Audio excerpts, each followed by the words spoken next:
So hello everyone, welcome to Shiksha. இந்த ஒரு கிளாஸில் ரீசெண்டாக நடந்து முடிஞ்ச குரூப் 1 எக்ஸாமில் ரைட் என்ன மாதிரியான கேள்விகள் கேட்டிருந்திருக்காங்க. இந்த குரூப் 1 எக்ஸாமினுடைய 25 கேள்வியினுடைய டீட்டெயில்டு எக்ஸ்ப்ளனேஷன், அது கூட அடுத்து நீங்கள் குரூப் 2 குரூப் 4 ப்ரிப்பேர் பண்ணுறவங்க உங்களுடைய ப்ரிப்பரேஷனை இந்த குரூப் 1லேருந்து எப்படி கொண்டு போகணும், இந்த குரூப் 1 கேட்ட கேள்விகள்லேருந்து நீங்கள் என்ன தெரிஞ்சுக்கிறீங்க, எப்படி உங்களுடைய ப்ரிப்பரேஷனை கொண்டு போகணும் அப்படிங்கிறத பற்றி ரொம்ப டீட்டெயிலாக டிஸ்கஸ் பண்ணுவாங்க. ஸோ ஃபர்ஸ்ட் கேள்வி வந்து பார்த்தீங்கன்னா எல்சிஎம் ஹெச்சிஎஃப் பேஸ் பண்ண மாதிரியான ஒரு கேள்வி. ரைட், கேள்வி ஆரம்பிக்கிறதுக்கு முன்னாடி முதல்ல ரைட் ஆப்டிடியூட்ல இருந்து ஒரு 15 கேள்வியும் ரீசனிங்ல இருந்து ஒரு 10 கேள்வியும் எக்ஸாம்ல கேட்பாங்க அப்படிங்கிறது டிஎன்பிஎஸ்சியினுடைய பேட்டர்ன்.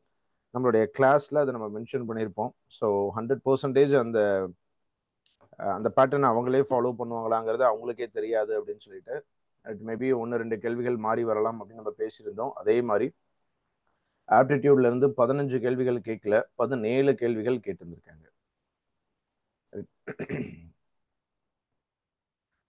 ஸோ ஆப்டிடியூட்ல இருந்து வந்து பார்த்தீங்க அப்படின்னா 15 கேள்விகள் கேட்கல, மொத்தம் 17 கேள்விகள் கேட்டிருந்திருக்காங்க. ரீசனிங்ல இருந்து 8 கேள்வி தான் கேட்டிருந்திருக்காங்க. 10 கேள்விங்கிறது பேட்டர்ன், ஆனால் 8 கேள்வி தான் கேட்டிருந்திருக்காங்க. இந்த மாதிரி டிஎன்பிஎஸ்சியில் அவங்க கொடுத்த பேட்டர்னை விட்டுட்டு இவங்களா ஒன்று ஃபார்ம் பண்ணி கேட்கறதுங்கிறது புதுசு கிடையாது.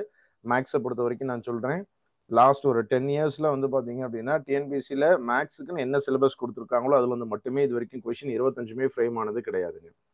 ஸோ அதனால நம்மளுடைய கிளாஸஸில் நம்ம டீட்டெயிலாக சொல்லுவோம்.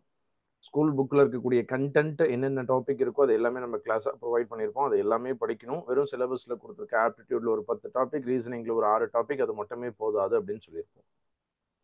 அது போக ரீசெண்டாக கூட வந்து பார்த்தீங்க அப்படின்னா நம்ம ஏபிஜிபி கிளாஸில் நடத்தும் போது ஏபிஜிபி சிலபஸில் இல்லையே, அது படிக்கணுமா அப்படிங்கிற மாதிரி கேட்டிருந்தீங்க ஒருத்தர். ரைட், இந்த ஒரு எக்ஸாமில் ஏபிஜிபிலேருந்து கேள்வி கேட்டிருந்திருக்காங்க. சரிங்களா? அப்போ சிலபஸில் இருக்கோ இல்லையோ ஏபிஜிபிங்கிற ஒரு கான்செப்ட் ஸ்கூல் புக்கில் இருக்கு, அப்போ அதை நீங்கள் படிக்கணும். இந்த ஏபிஜிபிங்கிற டாபிக் வந்து பார்த்தீங்கன்னா இப்போ கிடையாது, 2018 நடந்த எக்ஸாம்ல இருந்து ஒவ்வொரு எக்ஸாம்லையும் கொஷின் ஃப்ரேம் ஆகிட்டே இருக்கு. ஒவ்வொரு எக்ஸாம்லையும் கொஷின் ரொம்ப ஸ்டாண்டர்டாக மாறிக்கிட்டே இருக்கு. அதே மாதிரி தான் இப்போ குரூப் 1லேயும் அந்த மாதிரி மாறி இருக்குங்க. ரைட், ஸோ நான் ஏன் எக்ஸ்ப்ளனேஷன் போகிறதுக்கு முன்னாடி முதல்ல இதெல்லாம் பேசிட்டு இருக்கேன் அப்படின்னா, இந்த ஃபர்ஸ்ட் இது பேசுறது எல்லாமே வந்து பார்த்தீங்கன்னா உங்களுடைய ப்ரிப்பரேஷனுக்கு யூஸ்ஃபுல்லாக இருக்குங்கிறதுக்காக. ரைட், ஸோ சார் இப்போ வந்து குரூப் 1ல இந்த மாதிரி கேட்டிருந்திருக்காங்க. ஸோ அப்போ வந்து நான் குரூப் 4 தான் படிக்கிறேன், குரூப் 1 டிகிரி ஸ்டாண்டர்ட் எக்ஸாம், நான் குரூப் 4 தான் படிக்கிறேன், 10th ஸ்டாண்டர்ட் தான், நானும் இதே மாதிரி ஃபாலோ பண்ணணுமா அப்படின்னு யோசிச்சிங்கன்னா, ரைட், கண்டிப்பாக மேக்ஸை பொறுத்த வரைக்கும் நீங்கள் ஜிகேவை பொறுத்த வரைக்கும் வேறங்க. குரூப் 1 வேற, குரூப் 4 வேற, குரூப் 2 வேறனே நீங்கள் தெரிஞ்சுக்கலாம். ஆனால் மேக்ஸை பொறுத்த வரைக்கும் டிஎன்பிஎஸ்சி நடத்துகிற எல்லா எக்ஸாமுக்கும் ஒரே மேக்ஸ் தாங்க, ஒரே லெவல் ஆஃப் எக்ஸாம் தான் எஸ்எஸ்எல்சி ஸ்டாண்டர்ட் மேக்ஸுங்கிறது. மேக்ஸுங்கும் போது ரீசனிங்கும் சேர்த்து நான் சொல்கிறேங்க. ஸோ அதனால் இந்த எக்ஸாமில் எப்படி கேள்விகள் கேட்டிருக்காங்க அப்படிங்கிறத பார்த்து அதுக்கேற்ற மாதிரி நீங்கள் வந்து உங்களுடைய அடுத்த குரூப் 4க்கு ப்ரிப்பேர் பண்ணணும். ஏன்னா ப்ரிப்பேர் பண்ணுறதுங்கிறத விட ரிவைஸ் பண்ணணும். ஏன்னா ரொம்ப கம்மியான டைம் தான் இருக்குது. ஸோ குரூப் 4 படிக்கிறவங்க அடுத்து நீங்கள் எப்படி ரிவைஸ் பண்ணணும் அப்படிங்கிறத தெரிஞ்சுக்கோங்க. ஓகே, ஸோ ஃபர்ஸ்ட் வந்து பார்த்தீங்க அப்படின்னா பேட்டர்ன் ஃபாலோ ஆகலை. அடுத்தது வந்து பார்த்தீங்கன்னா சிலபஸ்லேருந்து மட்டுமே கேள்வி கேட்கல. பேட்டர்ன் ஃபாலோ ஆகாது நமக்கு பிரச்சனையே கிடையாது. சரிங்களா? 25 கேள்வி கேட்க வேண்டிய இடத்துல 30 கேள்வி கூட அவங்க கேட்கட்டும், ப்ராப்ளமே கிடையாது. சிலபஸ் ஃபாலோ ஆகலைங்கிறது மட்டும்தான் இங்கிருந்து நீங்கள் புரிஞ்சுக்க வேண்டிய விஷயம். அப்போ இதுக்கு முன்னாடி டிஎன்பிஎஸ்சி எக்ஸாம்ஸ்ல என்ன டாபிக்ல இருந்தெல்லாம் சிலபஸ் கேள்விகள் எக்ஸாம்ல ஃப்ரேம் ஆயிருக்கும், அந்த டாபிக்லாம் தெரிஞ்சு வச்சுக்கிறதுங்கிறது நல்லது. ஸோ நம்ம ஸ்டூடெண்ட்ஸை பொறுத்த வரைக்கும், சிக்ஸா ஸ்டூடெண்ட்ஸ் பொறுத்த வரைக்கும் உங்களுக்கு அது பிரச்சனையே கிடையாது. அது எல்லாமே நம்ம கிளாஸ்ல ப்ரொவைட் பண்ணியிருப்போம். அது எல்லாமே படிச்சிருந்தாவே போதுங்க.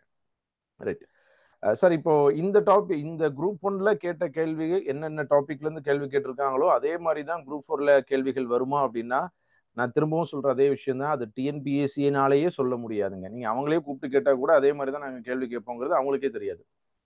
கேள்வி கேட்டால் அவங்க சொல்ல மாட்டாங்கிறது அடுத்தது. நான் என்ன சொல்றேன்னா, டெஸ்ட் வைக்கிறவங்களே அவங்க தான், அவங்கள்ட்டே எப்படி கேள்வி கேட்கறது, அதான் சொல்ல வரேன் நான். ரைட், ஸோ இந்த ஒரு இப்போ பேசுறது வந்து பார்த்தீங்கன்னா இப்படி இந்த பேட்டர்ன் ஃபாலோ ஆகிருக்கு, இப்படி இருக்குங்கிறத புரிஞ்சுக்கிட்டீங்க அப்படின்னா இதுலேருந்து நீங்கள் என்ன எடுத்துக்க போறீங்க? வெறும் சிலபஸில் இருக்க டாபிக் மட்டும் பத்தாது, மீதி நம்ம கிளாஸில் என்னென்ன டாபிக் நடத்தியிருக்குமோ அதெல்லாம் ஒரு முறை ரிவைஸ் பண்ணிட்டு போகணுங்கிறத தெரிஞ்சுக்க போறீங்க. அதுதான் இங்கே இருக்கக்கூடிய முக்கியம். ரைட், ஸோ முதல் கேள்வி எல்சிஎம்ல. ஸோ இந்த ஒரு கேள்வி நம்மளுடைய எல்சிஎம்ஹெச்எஃப் டெஸ்ட்டில் 17வது கேள்வியாக இருக்கிற அதே கேள்விங்க. ரைட், எல்லாரும் எல்சிஎம்ஹெச்எஃப் டெஸ்ட் எழுதியிருப்பீங்க. ரைட், இப்போ நீங்கள் இதை எடுத்து பார்த்தீங்க அப்படின்னா தெரியும், 17வது கேள்வி இதே கேள்வி தாங்க. So 2x² minus 3xy the whole square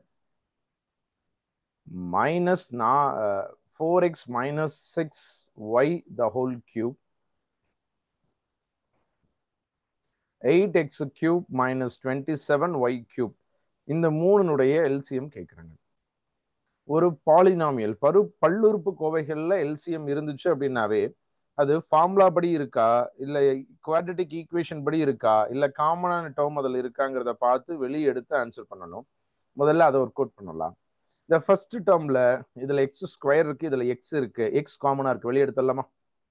எக்ஸை காமனா வெளியே எடுத்துட்டோம் அப்படின்னா 2x minus 3y the whole square, right? நான் ஆக்சுவலாக எக்ஸ் ஸ்கொயரோட வெளியே எடுக்கணும், பவரோட வெளியே எடுக்கணும். நான் உங்களுக்கு அது புரியணுங்கிறதுக்காக ஒரு ஸ்டெப் எழுதுறேன். முதல்ல அந்த உள்ள இருக்க டேர்ம்ல எக்ஸ் காமனா இருந்துச்சு, அதை வெளியே எடுத்துட்டோம். இந்த ஸ்கொயர் அப்படிங்கிறது இந்த ரெண்டுக்குமே தான் இருக்குங்க.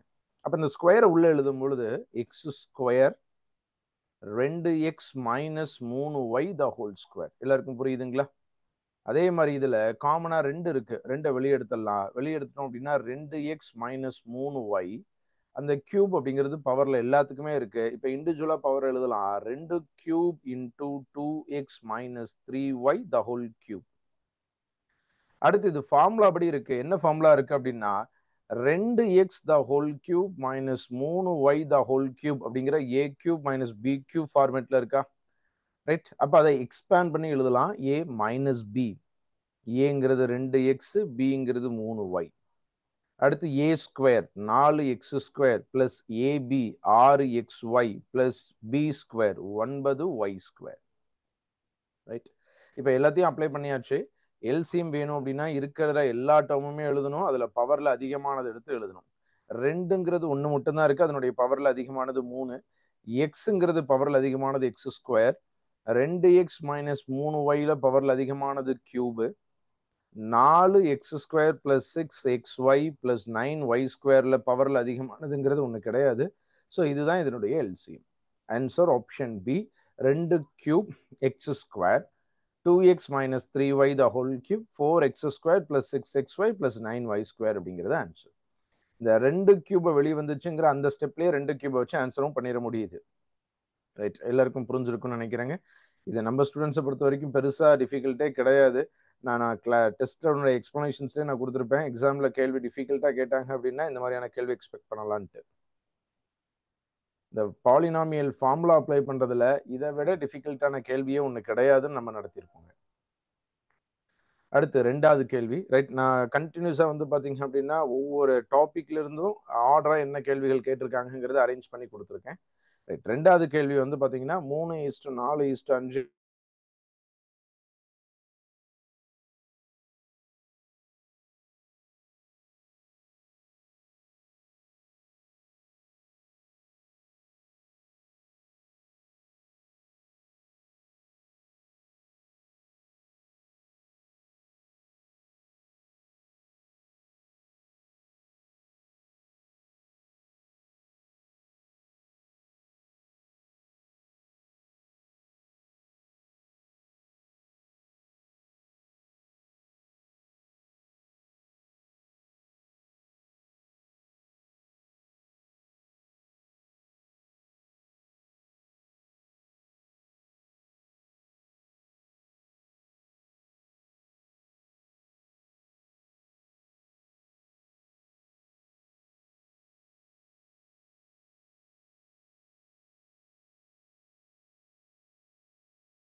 அடுத்து ரெண்டாவது கேள்விங்க. ரெண்டாவது கேள்வியில என்ன கொடுத்துருக்காங்க அப்படின்னா 3:4:5 என்ற விகிதத்தில் அமைந்த 3 எண்களினுடைய மீப்போமா எல்சிஎம் வந்து பாத்தீங்கன்னா 2400, அதனுடைய HCF என்னன்னு கேட்குறாங்க. ஸோ ரேஷியோ பேஸ் பண்ண மாதிரி கேள்வி கேட்டிருந்தா நம்ம என்ன பண்ணணும்னு சொல்லியிருக்கோம். ஜஸ்ட் அந்த எல் டிவிஷன் போட்டு உள்ள நம்பர் வரும், வெளியே HCF வரும், கீழே ரேஷியோஸ் வரும். இங்க என்னென்ன வருமோ அதை இங்க அப்ளை பண்ணலாமா? ஸோ ரேஷியோ வந்து பாத்தீங்க அப்படின்னா 3:4:5. 3:4:5. இதனுடைய HCF இங்க இருக்கும், அது என்னன்னு தெரியாது, எக்ஸ். அதான் நம்ம ஃபைண்ட் அவுட் பண்ணணும். எல்சிஎம் கேள்வியில கொடுத்துருக்காங்க. ஸோ எல்சிஎம் எவ்வளோன்னு கொடுத்துருக்காங்க அப்படின்னா 2400. எதை எல்சிஎம்னு சொல்லுவோம்? அந்த HCFையும் அந்த ரேஷியோல இருக்கக்கூடிய நம்பர்ஸையும் மல்டிபிள் பண்ணாதானே எல்சிஎம். அப்போ மல்டிபிள் பண்ணலாம். HCF into 3:4:5 equal to 2400. So HCF மட்டும் வச்சுட்டு மீதி அந்த பக்கம் கொண்டு போகலாம். 2400 டிவைடட் பை 3:4:5. ஸோ 3 × 4 12. 12ஆல் இது கேன்சல் பண்ணும் பொழுது 2 முறை 200. 5ஆல் கேன்சல் பண்ணும் பொழுது 40. ஸோ இதனுடைய HCF வந்து பார்த்தீங்க அப்படின்னா ஆன்சர் ஆப்ஷன் ஏ 40. இது பெரிய டிஃபிகல்ட்டான கேள்வி கிடையாது, ரொம்ப சிம்பிளான கான்செப்ட். அடுத்து மூணாவது கேள்வி எல்சிஎம் HCFல மூணாவதா ஒரு கேள்வி. டோட்டலா எல்சிஎம் HCF பொறுத்த வரைக்கும் 3 கேள்வி எக்ஸாம்ல ஃப்ரேம் ஆயிருக்குங்க. ரைட். ஆக்சுவலா டாபிக்கே வந்து பாத்தீங்க அப்படின்னா இதுக்கு முன்னாடி கூட வந்து பாத்தீங்கன்னா குறைஞ்சது 15-16 ஆப்டிடியூட் டாபிக் படிப்போம். அதுல மொத்தம் 25 கேள்வி இருக்கும். ஏன்னா ரீசனிங்ல கேட்பாங்க, கேட்க மாட்டாங்க. அப்படிங்கிற பட்சத்துல எல்லா டாபிக்ல இருந்தும் கேள்வி கம்பல்சரி ஃப்ரேம் ஆகிட்டே இருந்துச்சு. இப்போ டாபிக் அப்படியே தான் இருக்கு. அந்த 15 டாபிக் ஆப்டிடியூட் பொறுத்த வரைக்கும் எக்ஸாம்ல கேட்கக்கூடிய ஆப்டிடியூட் கேள்வி 15 ஆயிருச்சு. டாபிக் ஒரு கேள்வி கேட்டாங்க அப்படின்னாவே அது வந்து 15 கொஸ்டின்ஸ்க்கு போயிடும். அப்போ ஒருவேளை இந்த மாதிரி 1-2 கேள்விகள் ஒரே டாபிக்ல கேட்கும் பொழுது ஒரு சில டாபிக்ல மிஸ் பண்ற மாதிரி இருக்கும். அதை எதை கேட்பாங்க எதை கேட்க மாட்டாங்க அப்படிங்கறத நம்மளால ப்ரெடிக்ட் பண்ணவே முடியாதுங்க. அப்ப எல்லா டாபிக்கும் நம்ம படிக்கிறோம்.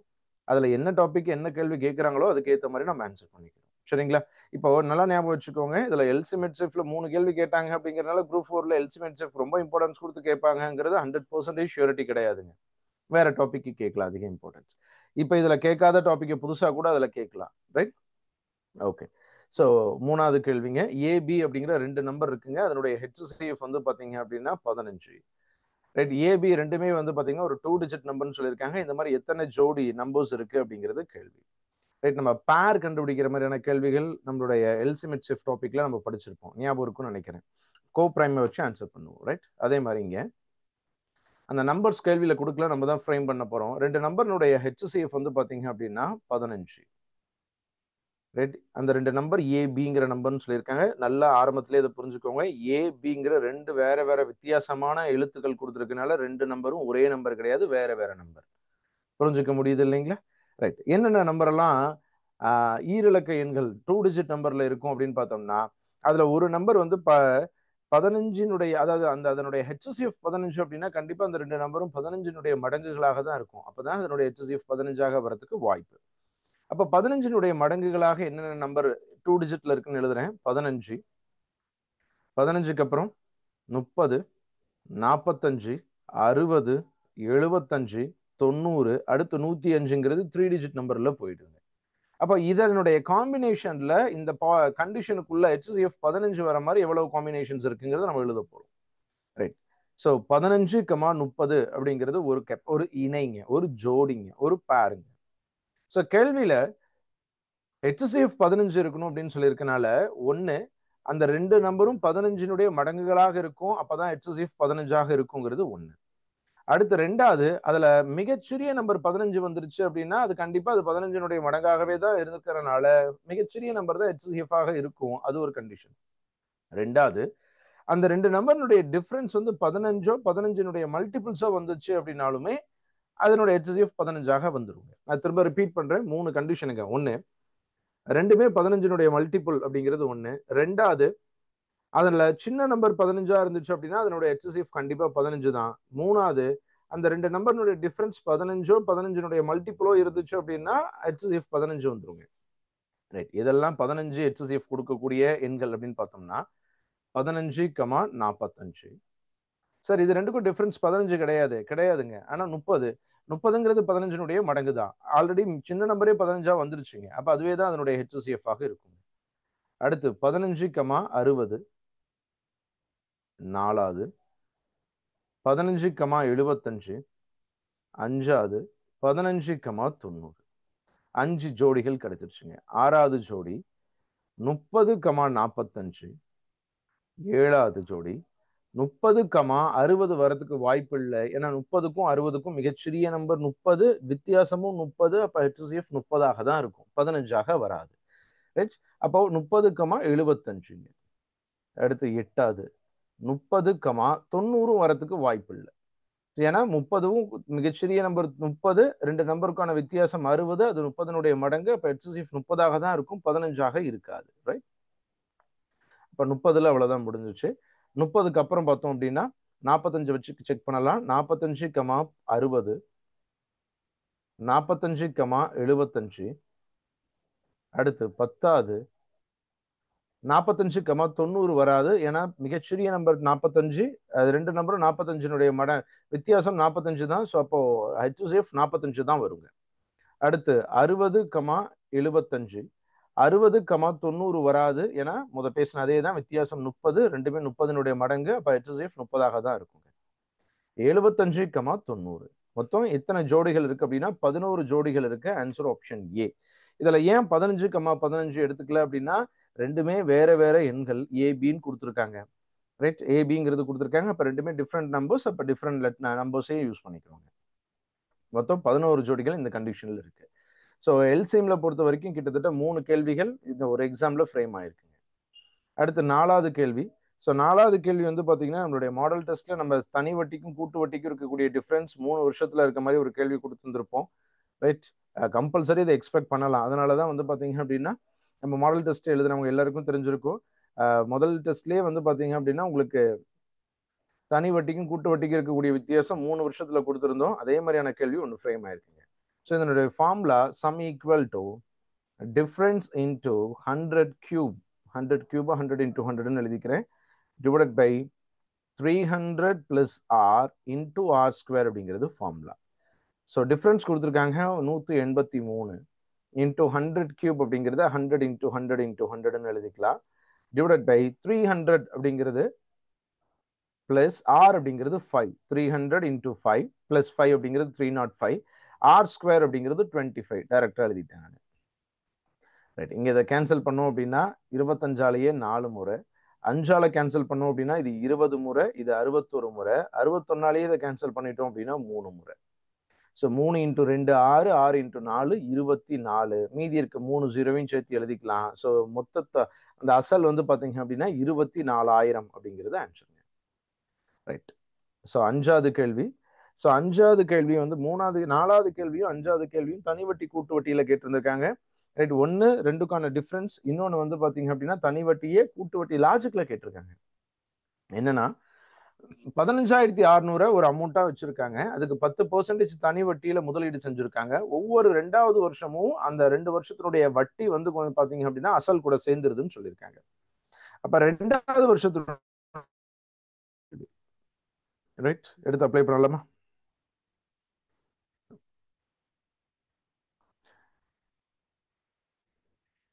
ஸோ 15,600 அப்படிங்கிறது அசல்.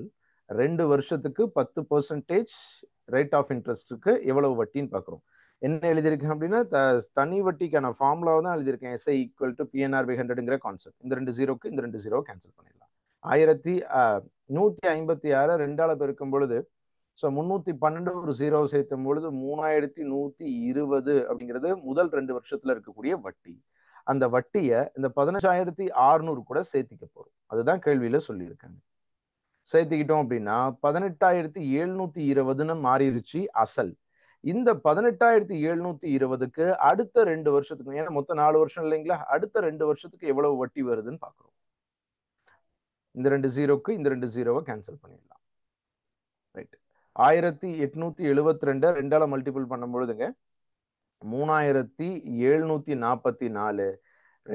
4வது வருஷத்துக்கு அப்புறம் கட்டக்கூடிய வட்டி எவ்வளவுன்னு மட்டும்தான் கேள்வியில கேட்டிருக்காங்க. Answer option C 3,744.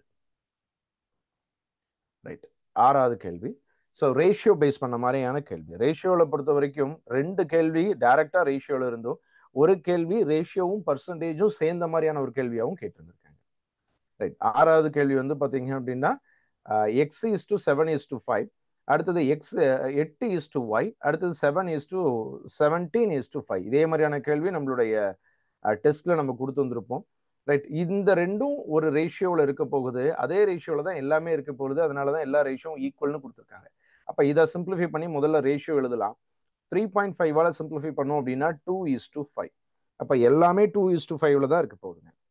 ரைட். இதுவும் 2:5 ரேஷியோவில் இருக்க போகுது. ரைட்.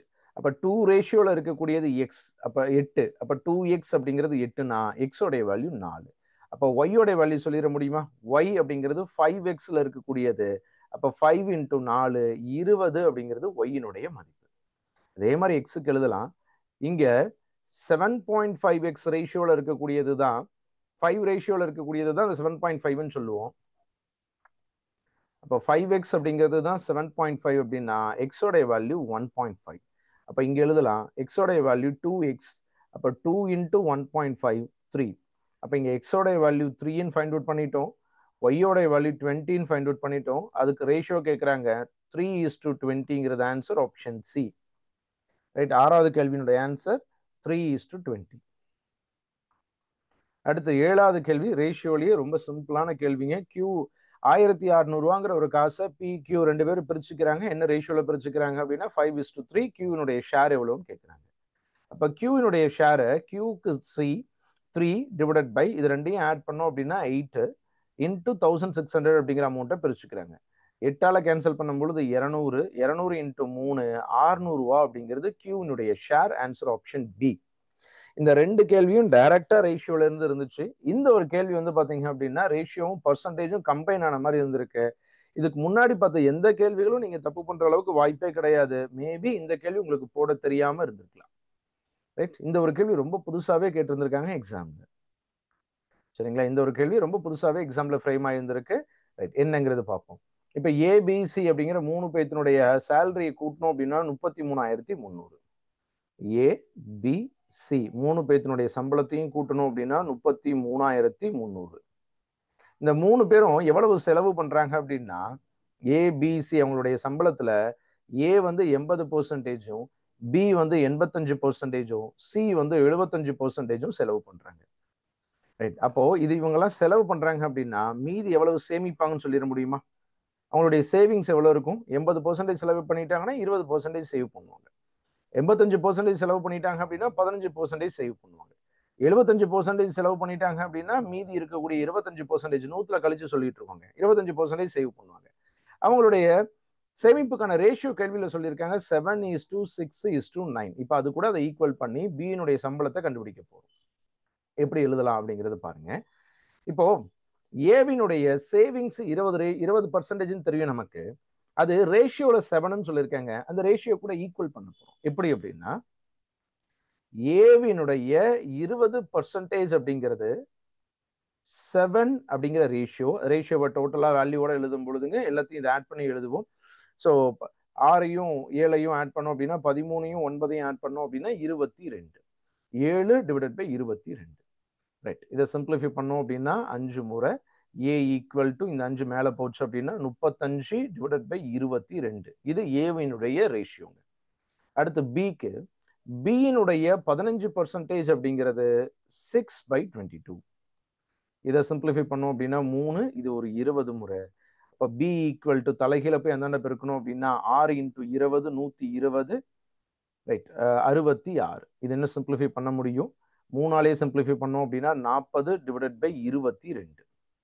அடுத்தது சியினுடைய எழுதலாம். சியினுடைய 25% அப்படிங்கிறது 9 டிவைடட் பை 22.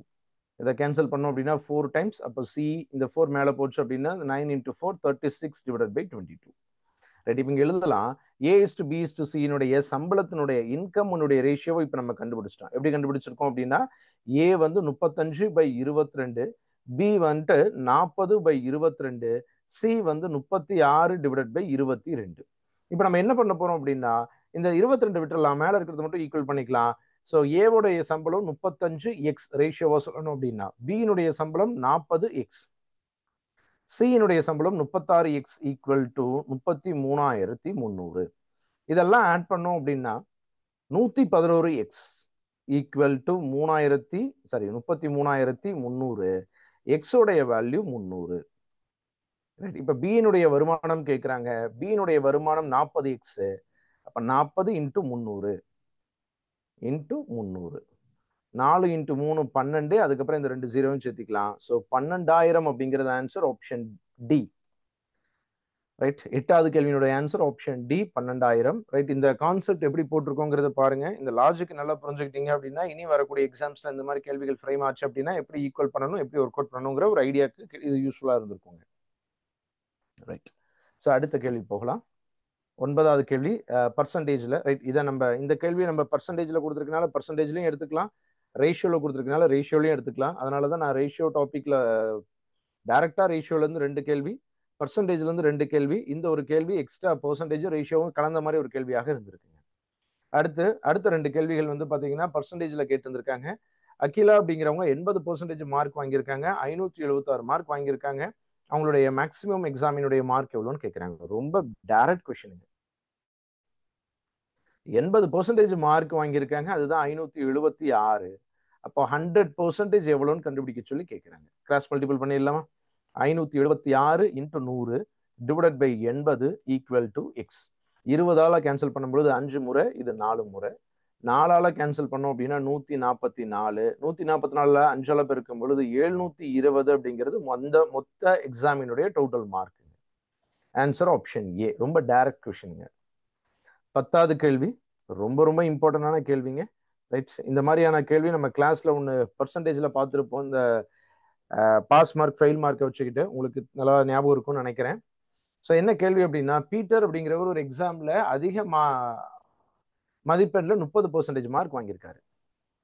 ஸோ பீட்டர் அப்படிங்கிறவர் 30% மார்க் வாங்கியிருக்காரு. ஆனா 10 மார்க் வித்தியாசத்துல ஃபெயில் ஆயிட்டாரு. அப்ப 10 மார்க் கம்மியா வாங்கியிருக்காரு பாஸ் மார்க்குக்கு. அடுத்து பால் அப்படிங்கிறவர் 40% மார்க் வாங்கியிருக்காரு. அதுல 15 மார்க் அதிகமா வாங்கியிருக்காரு.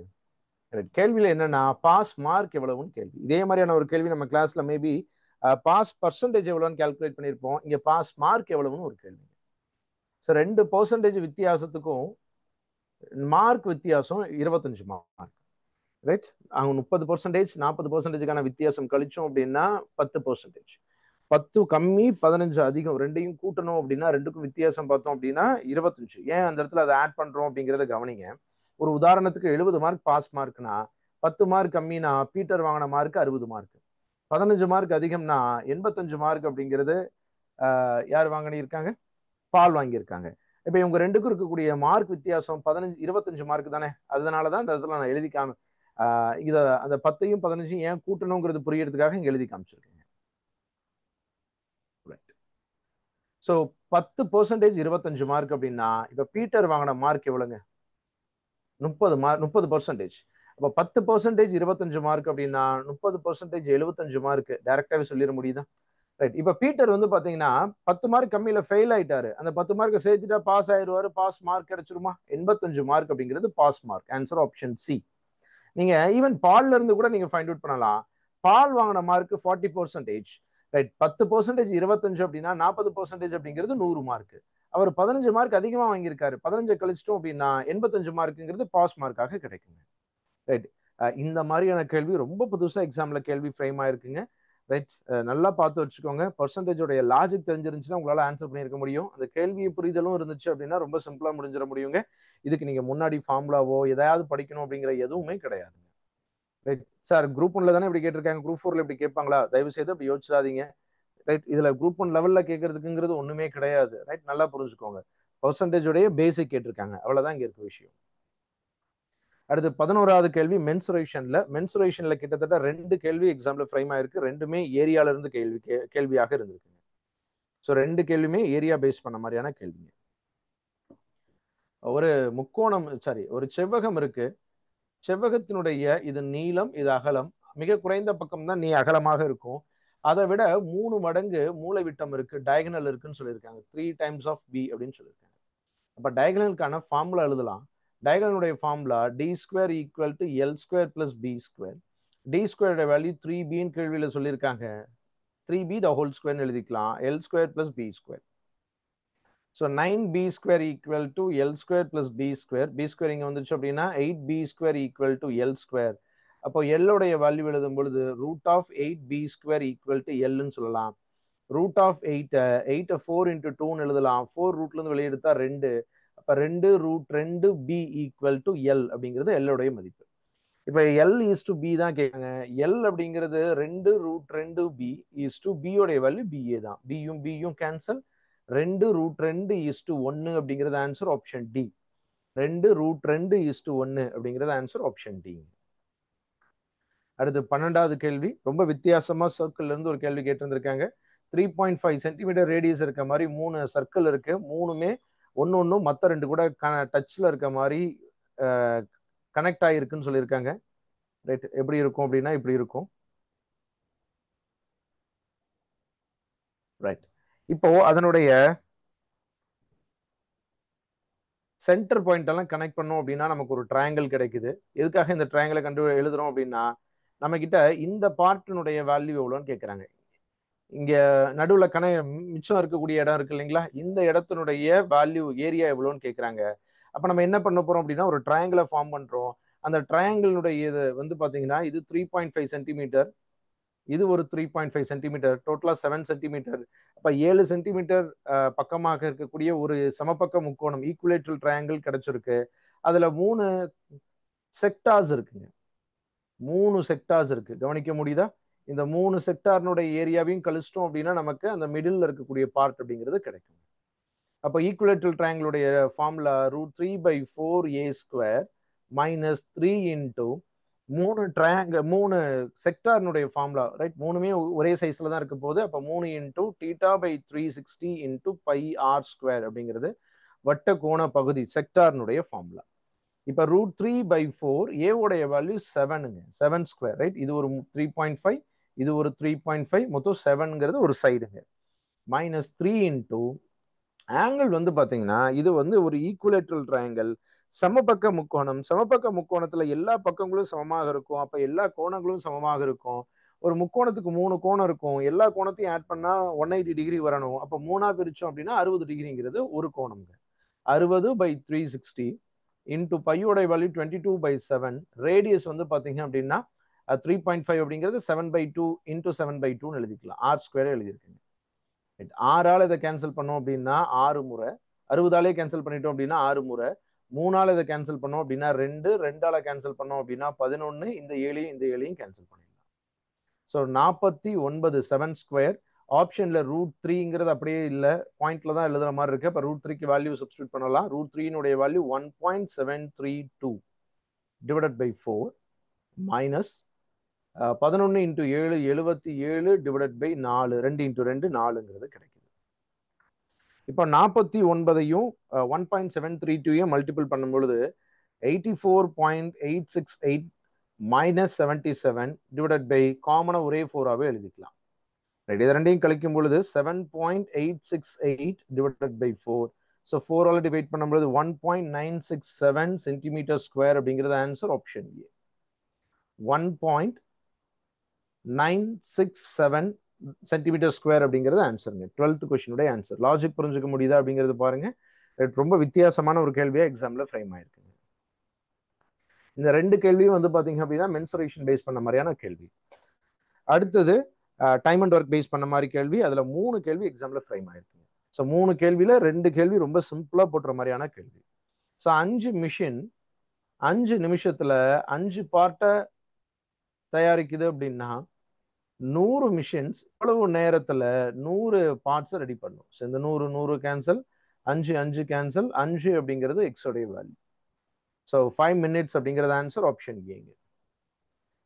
14வது கேள்வி அதே மாதிரி இன்னொரு கேள்வி செயின் ரூல்லையே. செயின் ரூல்ல நம்ம வந்து டைம் அண்ட் ஒர்க்குள்ளேயே படிச்சிருப்போம், அதனால அதுக்குள்ளேயே நான் சொல்றேன். ஸோ 8 பேர் 9 மணி நேரம் வேலை செய்யறாங்க ஒரு நாளைக்கு, அந்த மாதிரி 20 நாள் வேலை செய்யறாங்க. அதே மாதிரி 12 பேர் ஒரு நாளைக்கு 10 மணி நேரம் வேலை செஞ்சாங்க அப்படின்னா எவ்வளவு நாள்ல அந்த வேலை முடியும்? என்ன எழுதியிருக்கோங்க?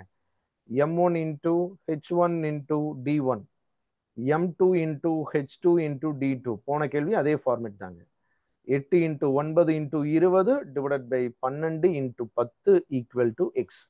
இந்த ஜீரோக்கு இந்த ஜீரோ கேன்சல் பண்ணிடலாம். 4ஆல் கேன்சல் பண்ணா 2 முறை, இது 3 முறை, 3ஆல் கேன்சல் பண்ணா 3. 2 இன்ட்டு 3 ரைட், 2 இன்ட்டு 3 6 வருது. இன்டூ இங்க ஒரு 2 இருக்கு, 6 இன்டூ 2 12. ஸோ 12 days அப்படிங்கிறது ஆன்சர், எக்ஸோடைய value. Answer option D. Right. இந்த ஒரு கேள்வி மேபி ரொம்ப டைம் எடுத்துக்கிற மாதிரியான கேள்வியாகவோ இல்ல போடவே முடியாத மாதிரி, போடவே தெரியாத மாதிரியான கேள்வியாகவோ எக்ஸாம்ல இருந்திருக்கலாங்க. ரைட். ஸோ டைம் அண்ட் ஒர்க்ல இருக்கக்கூடிய ஒரு கேள்வி. ஸோ இதுல என்ன நான் ஒரு முறை எழுதுறேன். ஸோ கேள்வியில என்ன கொடுத்துருக்காங்க அப்படின்னா, ஒரு மென்னும் 3 விமனும் 4 பாய்ஸும் சேர்ந்து, ஒரு மென்னும் 3 விமனும் 4 பாய்ஸும் சேர்ந்து ஒரு வேலையை 96 மணி நேரத்துல முடிக்கிறாங்க. அடுத்து 2 மென்னும் 8 பாய்ஸும் சேர்ந்து, 2 மென்னும் 8 பாய்ஸும் சேர்ந்து அதே வேலையை 80 மணி நேரத்துல முடிக்கிறாங்க. அடுத்தது 2 மென்னும் 3 விமனும் சேர்ந்து அதே வேலையை 120 மணி நேரத்துல முடிக்கிறாங்க. அப்போ 5 மென்னும் 12 பாய்ஸும் சேர்ந்து எவ்வளவு நாள்ல அந்த வேலையை முடிப்பாங்கிறது கேள்வி. இது எஃபிஷியன்சி மூலியமாவே நம்மளால ஆன்சர் பண்ண முடியும். எஃபிஷியன்சி கண்டுபிடிச்சு அதை கம்பேர் பண்ணி ஒரே மாதிரி ஆளா மாத்தி M1 M2 மெத்தட்ல அப்ளை பண்ணுவோம். இந்த ஈக்குவேஷன்ஸ் கொஞ்சம் அதிகமா இருக்கனால நம்ம எப்பயுமே போடுற டோட்டல் ஒர்க்கு ஒன் டே ஒர்க்லேயே ஆன்சர் பண்ணுவோம்.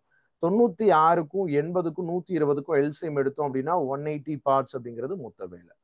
முதல் ஈக்குவேஷன் படி அவங்க செஞ்ச மொத்த வேலை 180 96ஆல டிவைட் பண்ணும் பொழுது 5 பார்ட். அப்போ ஒரு மென்னு 3 விமனு 4 பாய்ஸ் இவங்க எல்லாம் சேர்ந்து ஒரு நாளைக்கு 5 வேலை தான் செய்யறாங்க.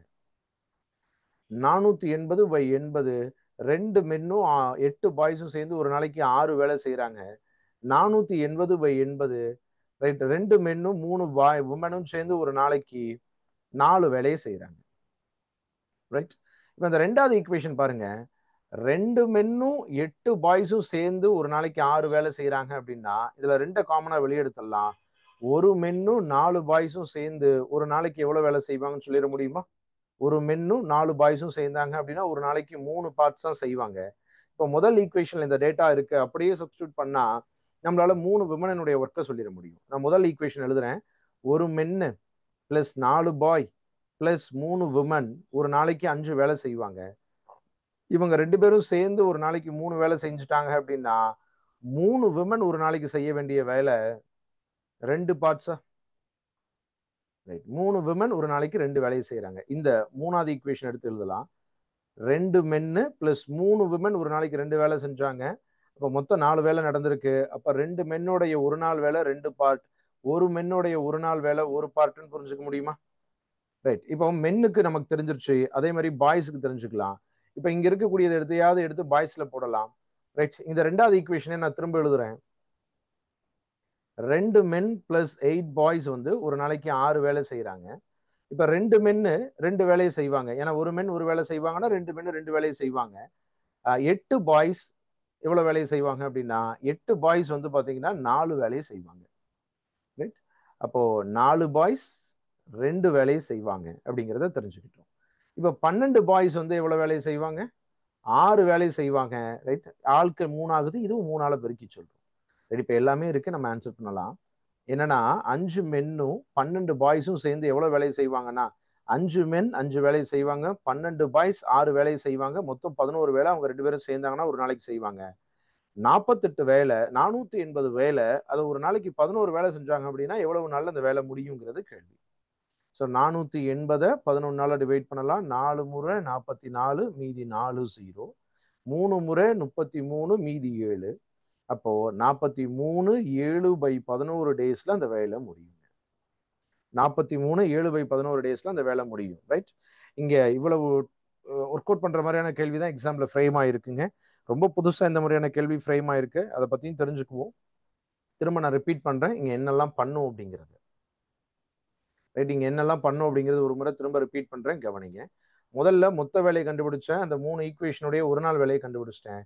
ரைட். அதுல ரெண்டாவது ஈக்குவேஷன்ல இருந்து வெளியே எடுத்தோம் அப்படின்னா ஒரு மென்னு 4 பாயும் ஒரு நாளைக்கு 3 வேலை செய்வாங்கன்னு தெரியுது.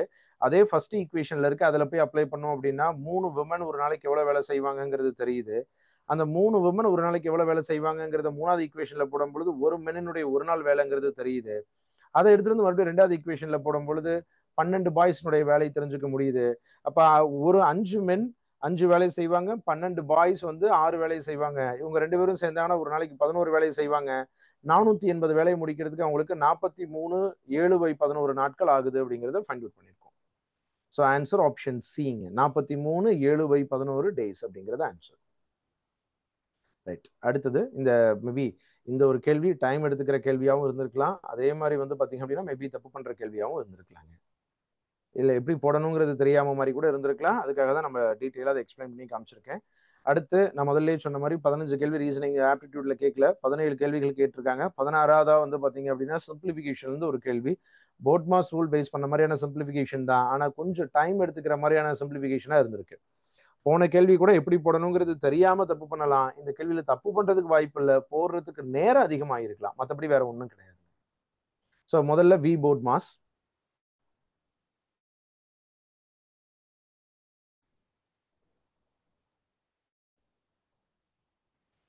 We BODMAS first bracket plus 2/3 ஆஃப்னா பெருக்கல் தான், பெருக்கிக்கலாம்.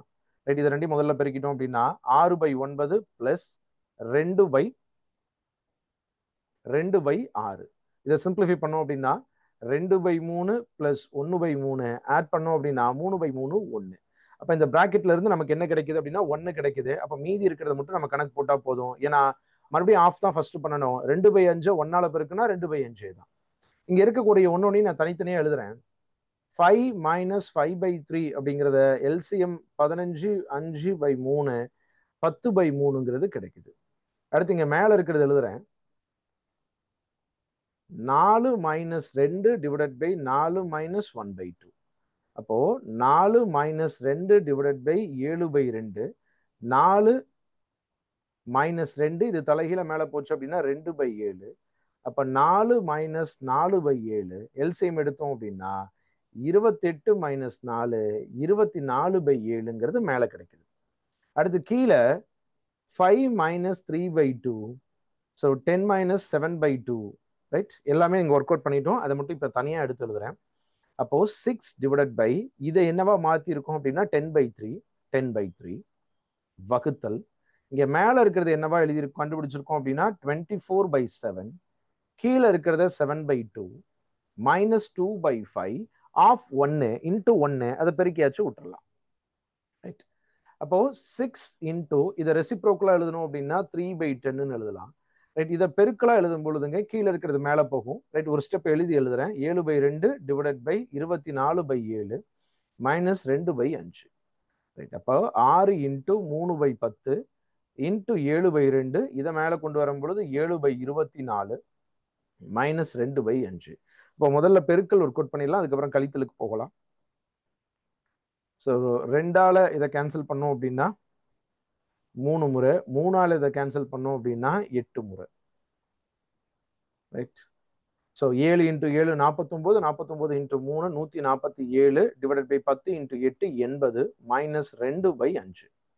ஸோ 80ங்கிறது எல்சிஎம் எடுத்துக்கலாம். 147 மைனஸ் 16ஆல பெருக்கினாதான் 16ஆல பெருக்கினாதான் அந்த 80 ஆகும். மேலையும் 16ஆல பெருக்கலாம் 32.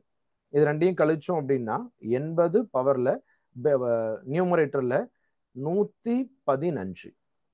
ரைட், 115 80ஆல டிவைட் பண்ணலாம். டிவைட் பண்ணோம் அப்படின்னா ஒரு முறை 80 மீதி 35. அப்போ 1 35/80 சிம்பிளிஃபை பண்ணோம் அப்படின்னா 1 7/16ங்கிறது ஆன்சர். ஆப்ஷன் சி 1 7/16 அப்படிங்கிறது இதனுடைய ஆன்சருங்க. ரைட், எல்லாருக்கும் கிளியரா புரிஞ்சிருக்கான்னு பாருங்க. இதுல இருக்கக்கூடியது கால்குலேஷன் அதிகமா இருக்க மாதிரியானதா இருந்திருக்குங்க. ரைட், ஸோ யாராவது சார் இது குரூப் 1 எக்ஸாம்ங்கிறனால நான் திரும்ப சொல்ற ஒரு விஷயம், இன்னொரு கிளாரிட்டிக்காகவும் சொல்றேன். நம்ம கிளாஸ்லேயே பேசின விஷயம் தான் சார். குரூப் 1 எக்ஸாம் அப்படிங்கிறனால இவ்வளவு கால்குலேஷன் பேஸ் பண்ண மாதிரி கேட்குறாங்க. குரூப் 4 இப்படியெல்லாம் கேட்க மாட்டாங்க தானே? 100% சொல்ல முடியாதுங்க. குரூப் 1 கூட பாருங்க 2 லட்சம் பேர் 2 லட்சம் பேர் தான் எழுதுறாங்க. அதுலயே இப்படி கேட்குறாங்க. குரூப் 4ல 20 லட்சம் எழுத போறாங்க. அப்ப எவ்வளவு கேட்கணும்? ரெண்டுக்கு வித்தியாசம் புரியுது இல்லைங்களா? குரூப் 1 விட குரூப் 4ல தான் கஷ்டமா கேட்க முடியும். ஏன்னா காம்படிஷன் அதுல தான் அதிகமாக இருக்கு. ரைட், நான் அதுக்காக குரூப் 4 கஷ்டமா தான் வருங்கிறத சொல்லல, ரெண்டுக்கும் இருக்கக்கூடிய டிஃபரன்ஸ் நான் சொல்லியிருக்கேங்க. ரைட், அடுத்தது 17வது கேள்வி ஏபிஜிபியில் ஒரு கேள்விங்க. ஸோ ஏபிஜிபியில் வந்து பார்த்தீங்க அப்படின்னா 7வது டேர்மும் 4வது டேர்முக்கு இருக்கக்கூடிய டிஃப்ரென்ஸ் 20ன்னு சொல்லியிருக்காங்க. 7வது டேர்முக்கும் 4வது டேர்முக்கும் இருக்கக்கூடிய டிஃபரன்ஸ் 20. கீழே இருக்கிறதுல எது தப்பு அப்படின்னு கேட்குறாங்க. 7வது டேர்ம் அப்படிங்கிறத a+16 சொல்லலாம். 4வது டேர்ம் a+3dன்னு சொல்லலாம். அது ரெண்டுக்கும் இருக்கக்கூடிய டிஃபரன்ஸ் வந்து 20. என்ன எழுதியிருக்கேங்க? டிஎன் ஃபார்முலால a+n-1 into dங்கிற ஃபார்முலா எழுதும் இல்லைங்களா? அதான் எழுதியிருக்கேன். 7வது டேர்முங்கிறனால என்னுடைய வேல்யூ 7ன்னு போடும்பொழுது 6dன்னு கிடைச்சிருக்கு. 4வது டேர்ம் அப்படின்னா என்னுடைய வேல்யூ 4ன்னு போடும் பொழுது 3dங்கிறது கிடைச்சிருக்கு. அப்போ a+60 - a - 3d = 20. ஏவும் ஏவும் கேன்சல். 6dல 3d கழிச்சிட்டோம். 3d = 20. d உடைய வேல்யூ 20/3. ஸோ d உடைய வேல்யூ 20/3. ரைட். அப்போ இதை வச்சுக்கிட்டு ஃபர்ஸ்ட் கேள்வி என்ன சொல்லியிருக்காங்க அப்படின்னா, ஃபர்ஸ்ட் ஆப்ஷன் முதல் உறுப்பை தீர்மானிக்க இயலாதுன்னு சொல்லியிருக்காங்க. டிஏ கொடுத்துட்டு ஃபர்ஸ்ட் டேர்மை ஃபைண்ட் அவுட் பண்ண முடியாதுன்னு சொல்லியிருக்காங்க. கண்டிப்பா ஃபைண்ட் அவுட் பண்ண முடியாது. எது தப்புன்னு தான் கேட்குறாங்க. அப்போ கண்டிப்பா இந்த டேட்டா வச்சுக்கிட்டு நம்மளால ஃபர்ஸ்ட் டேர்ம் எல்லாம் ஃபைண்ட் அவுட் பண்ணவே முடியாதுங்கிறது சரிங்க. ரைட். கேள்வியில எது தவறுன்னு கேட்குறாங்க. 1 by 1 பார்ப்போம். ரெண்டாவது ஆப்ஷன் முதல் உறுப்புக்கும் 10வது உறுப்புக்கும் இருக்கக்கூடிய வித்தியாசம் 60ன்னு சொல்லியிருக்காங்க. செக் பண்ணி பார்ப்போமா? முதல் உறுப்பு எதுங்க? ஏ. 10வது உறுப்பு எதுங்க? a+90. அப்ப a+90க்கும் ஏக்கும் இருக்கக்கூடிய டிஃபரன்ஸ் 60ன்னு சொல்றாங்க. சரியா வருதான்னு செக் பண்ணலாம். இது ரெண்டையும் கேன்சல் பண்ணிடலாம். 9d = 60. d உடைய வேல்யூ 60/9, 20/3ன்னு வருது. கேள்விப்படி d னுடைய வேல்யூ 20/3 தான். 60ங்கிற டிஃபரன்ஸை வச்சுக்கிட்டு நீங்க செக் பண்ணும்பொழுது 20/3 தான் கிடைக்குது. அப்ப ரெண்டாவது ஆப்ஷனும் சரிங்க. மூணாவது ஆப்ஷன் 12வது உறுப்பையும் 20வது உறுப்பினுடைய கூட்டு சராசரி 16வது உறுப்புன்னு கேட்குறாங்க. ஸோ 12வது உறுப்பு அப்படிங்கிறது a+11d, 20வது உறுப்பு அப்படிங்கிறது a+19d. ரெண்டையும் கூட்டி 2ஆல டிவைட் பண்ணோம் அப்படின்னா 16வது உறுப்பு கிடைக்கும்ங்கிறாங்க. செக் பண்ணி பார்ப்போம். So 2a + 30d / 2. 2 காமனா வெளியே எடுத்துட்டோம் அப்படின்னா a+15d / 2. இந்த ரெண்டும் கேன்சல். அப்ப a+15d அப்படிங்கிறது 16வது உறுப்பு தான். கரெக்டா தான் இருந்திருக்கு இதுல. அப்போ ஆப்ஷன் சியும் சரிங்க. ஆப்ஷன் டி தான் தப்பா இருக்க போகுது. ஆப்ஷன் டி தான் தப்பு. என்ன தப்பு அப்படின்னா 5வது உறுப்பும் 30வது உறுப்பும் கூட்டு சராசரி 17ன்னு கேட்குறாங்க. 5வது உறுப்புங்கிறது a+4dன்னு எழுதலாம். 30வது உறுப்பு அப்படிங்கிறத a+29dன்னு எழுதலாம். ரெண்டையும் கூட்டி 2ஆல டிவைட் பண்ணா 17வது உறுப்பு வரும்னு சொல்றாங்க. செக் பண்ணி பார்ப்போம். 2a + 33d / 2. முதல்ல இதை சிம்பிளிஃபை பண்ணவே முடியல. அப்ப 17வது உறுப்பா வரதுக்கு வாய்ப்பே இல்லை. அப்ப ஆன்சர் ஆப்ஷன் டிங்கிறது தான் தவறாக இருக்கு. ரைட். இதோட ஒரு 17 கேள்விகள் வந்து பாத்தீங்க அப்படின்னா நம்ம இந்த ரீசனிங் ஆப்டிடியூட்ல இருந்து பார்த்துருக்கோம். இதுல எவ்வளவு கேள்விகள் சரியா போட்டிருக்க முடியும், எவ்வளவு ஸ்கோர் பண்ணியிருக்க முடியும் அப்படின்னா, முதல் கேள்வி, 2வது, 3வது, 4, 5, 6, 7. ரைட். இந்த 8வது கேள்வி கொஞ்சம் டிஃபிகல்ட்டா இருந்திருக்கலாம். ரைட். லாஜிக் புரிஞ்சு போட்டிருக்க முடிஞ்சிருக்கிறதுங்கிறது கொஞ்சம் ரேரான கேஸ் தான். அதனால 8வது கேள்வியை ஆப்ஷன் விட்டுறலாம். ரைட். மீதி எல்லாம் எது குட் ஸ்கோருங்கிறதுக்காக சொல்றேன். இந்த ஒரு கேள்வி டைம் எடுத்துக்கும். இது டைம் தான் எடுத்துக்குமே தவிர ஆன்சர் வராமலாம் போகாதுங்க. சரிங்களா? 3 கேள்விங்க மேக்சிமம். அதையும் நான் கணக்கில் எடுத்துக்கிறேன். ஒரு 3 கேள்வி போச்சு அப்படின்னா 14 கேள்விங்கிறது தாராளமா ஸ்கோர் பண்ண முடியும். 17 கேள்வி ஆப்டிடியூட்ல 14 கேள்விகள் ஈஸியா ஸ்கோர் பண்ணியிருக்க முடியும். இந்த சிம்பிளிஃபிகேஷன் உங்களால வேகமா போட முடிஞ்சிருந்துச்சு அப்படின்னா 15 கேள்வியாவே வந்திருக்கலாம். மற்ற அந்த இன்கம் சேவிங்ஸ் கொடுத்துருக்காங்க இல்லைங்களா, அது கொஞ்சம் வித்தியாசமாகவும், அடுத்து டைம் அண்ட் ஒர்க்ல கேட்ட கேள்வி கொஞ்சம் டிஃபிகல்ட்டாகவும் இருந்தனால அதை போட்டிருக்கிறதுங்கிறது ரொம்ப ரேர் கேஸ். சரிங்களா? அது போக மற்ற கேள்விகளே நமக்கு எக்ஸாம்ல வந்துட்டு டைம் பத்தாம தான் இருந்திருக்கு. நிறைய பேர் அதை ஃபேஸ் பண்ணியிருப்பீங்க. ரைட். அடுத்து டைஸ்ல பார்ப்போங்க. ரீசனிங்குள்ள வரலாம். ரீசனிங்ல 8 கேள்வி கேட்டிருந்திருக்காங்க. அந்த 8 கேள்வி எப்படி இருந்திருக்குங்கிறது பார்ப்போம். நம்மளுடைய டைஸ்க்கான கான்செப்ட்ல 34வது கேள்வி 35வது கேள்வியா இதே மாதிரியான ஒரு கேள்வி நம்ம கொடுத்துருக்கோம். ரொம்ப ரொம்ப முக்கியமான கேள்விங்க. சரிங்களா? இப்போ ஒரு பகடையில டாப் இருக்கு, பாட்டம் இருக்கும், அடுத்து ஃப்ரண்ட், லெஃப்ட், ரைட்டு, பேக்குங்கிறதெல்லாம் இங்க நடுவுல இருக்கு. இப்போ ரெண்டினுடைய அட்ஜசண்டா 3, 5, 6 இருக்குன்னு சொல்லியிருக்காங்க. 2க்கு அருகில 3, 5, 6 இருக்குன்னு சொல்லியிருக்கனால 2ங்கிறது மேல இருக்கிறத நம்ம புரிஞ்சுக்கலாம். எங்க வேணாலும் வச்சுக்கலாம். நம்ம மேல இருக்கிறதா புரிஞ்சுக்கலாம். அப்போ 3, 5, 6 எங்க இருக்கும்? முன்னாடியோ பின்னாடியோ லெஃப்ட் சைடோ ரைட் சைடோ இந்த 4 பக்கங்கள ஏதாவது 3 பக்கங்கள இருந்தாதான் அது அட்ஜசன்ட்டுங்க. இன்னும் என்னென்ன நம்பர் வரல அப்படின்னா 1 வரல, 4 வரல. இந்த 1, 4 வந்து பாத்தீங்க அப்படின்னா 1ங்கிற நம்பர் பாட்டம்ல வந்துச்சுன்னா 4ங்கிற நம்பர் சுத்தி இருக்கக்கூடிய 4 பக்கங்கள் ஏதாவது ஒரு பக்கமாக இருக்கலாம். ஒருவேளை அடியில 4 வந்துருச்சுன்னா 1ங்கிறது சுத்தி இருக்கக்கூடிய 4 பக்கங்கள் ஏதாவது ஒரு பக்கமாக இருக்கலாம். இவ்வளவுதான் டேட்டா. நீங்க நல்லா புரிஞ்சுக்கணும். 3, 5, 6 3க்கு பக்கத்துல எது இருக்கு, 3க்கு ஆப்போசிட்ல எது இருக்குங்கிற எந்த டேட்டாவும் கேள்வியில சொல்லல. 2க்கு 3, 5, 6 அருகில் இருக்குன்னு தான் சொல்லியிருக்காங்களே தவிர 3, 5, 6 இந்த 3 எங்கெங்க இருக்கு, எதுக்கு அருகில் இருக்குங்கிற எந்த டேட்டாவும் சொல்லல. அப்ப நம்மளா எதையுமே அஷ்யூம் பண்ணிக்க கூடாது. ஃபர்ஸ்ட் ஆப்ஷன்ல பாருங்க, 3 வந்து adjacent to 6ன்னு சொல்லியிருக்காங்க. 3 வந்து 6க்கு அருகில் இருக்குன்னு சொல்லியிருக்காங்க. இல்ல சார் தூரத்துல இருக்கே, கண்டிப்பா கிடையாது. அருகிலையும் இருக்கலாம், தூரத்திலயும் இருக்கலாம். கேள்வியில எப்படி வேணாலும் சொல்லலாம். நம்ம 3, 5, 6ன்னு எழுதியிருக்கோம். 3, 6, 5ன்னு கூட அது இருக்கலாம். மொத்தத்துல அது வந்து 2க்கு அருகில் இருக்குன்னு தான் சொல்லியிருக்காங்க தவிர 3க்கும் 6க்கும் கேள்வியில தொடர்புல கொடுக்கல. சார் அப்ப அட்ஜசன்ட்ல இருக்கலாமா இருக்கக்கூடாது? அட்ஜசன்ட்டாவும் இருக்கலாம், ஆப்போசிட்டாவும் இருக்கலாம். அருகிலையும் இருக்கலாம், இல்ல எதிர்ப்புறத்திலையும் இருக்கலாம். அது எங்க வேணாலும் இருக்கலாம். அது கேள்வியில மென்ஷன் பண்ணல. அதனால நம்மளால உறுதியா சொல்ல முடியாது. இப்போ 1 4க்கு அட்ஜசன்ட்டா இருக்குமா? ரைட். இந்த கேஸ் பாருங்க. அடியில 1 வந்துச்சுன்னா 4ங்கிறது இந்த சுத்தி இருக்கக்கூடிய 4 பக்கத்துல ஏதாவது ஒரு இடத்துல வந்துருமா? இல்ல 4 அடியில வந்துச்சுன்னா 1ங்கிறது சுத்தி இருக்க 4 பக்கங்கள்ல ஏதாவது ஒரு இடத்துல வந்துருமா? அப்படி எந்த இடத்துல வந்தாலுமே அது அட்ஜசன்ட்டா தானே இருக்கும். அப்போ பிங்கிறது கரெக்ட்டுங்க. 2ங்கிறது 4க்கு அட்ஜசன்ட்டா அப்படின்னா 2 அப்படிங்கிறது ஒருவேளை 4 பின்னாடியும் வரலாம், அடியிலையும் வரலாம். அப்ப ஆப்போசிட்டாவும் இருக்கலாம், அட்ஜசன்ட்டாவும் இருக்கலாம். உறுதியா சொல்ல முடியாது. அதே தான் ஆப்ஷன் டிலையும் 2ங்கிறது 1க்கு அட்ஜசன்ட்டாவும் இருக்கலாம், ஆப்போசிட்டாவும் இருக்கலாம். உறுதியா சொல்ல முடியாது. ஆனா ஆப்ஷன் பிய உறுதியா சொல்ல முடியும். 1க்கு அருகில 4 தான் இருக்குங்கிறது. இந்த 1 4 எங்க பிளேஸ் பண்ணாலும் சரி, மிச்சம் இருக்கக்கூடிய 2 கேப்ல எங்க பிளேஸ் பண்ணாலும் சரிங்க, அது அட்ஜசன்ட்ல தான் இருக்கும். அருகில தான் இருக்குங்க. ஸோ 2வது கேள்வி டைஸ்ல இன்னொரு கேள்வி. ரைட். அதனுடைய பொசிஷன்ஸை கொடுத்து கேள்வி கேட்கறது. ஃபர்ஸ்ட் 2 கம்பேர் பண்ணாவே போதும். காமனா இருக்கிறத கேன்சல் பண்ணிடலாம், 5 கேன்சல் பண்ணிடலாம், 6 கேன்சல் பண்ணிடலாம். 4னுடைய ஆப்போசிட் 3ங்க. ரைட். கேள்வியில 4னுடைய ஆப்போசிட் என்ன? ரைட். என்ன கேட்டிருந்திருக்காங்க? 3னுடைய ஆப்போசிட் என்னன்னு கேட்கிறாங்க. 3னுடைய ஆப்போசிட் அப்படிங்கிறது 4ங்க. Answer option C. அடுத்து 3வது கேள்வி. நம்ம இந்த அனலாஜி கிளாசிபிகேஷன் அப்படிங்கிற டாபிக் எல்லாம் படிக்கணுமா அப்படின்னு சொல்லி பார்த்தோம் அப்படின்னா இதெல்லாம் அந்த டைப்ல தான் இருக்கக்கூடிய ஒண்ணுங்க. ரைட். அதாவது அனலாஜி கிளாசிபிகேஷன் அப்படிங்கிற டாபிக் எல்லாமே என்ன அப்படின்னா இந்த கான்செப்ட் தான்.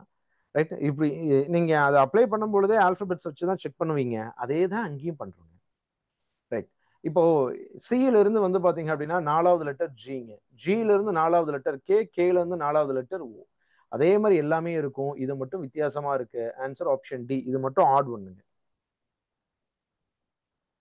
ஸோ 4வது கேள்வி.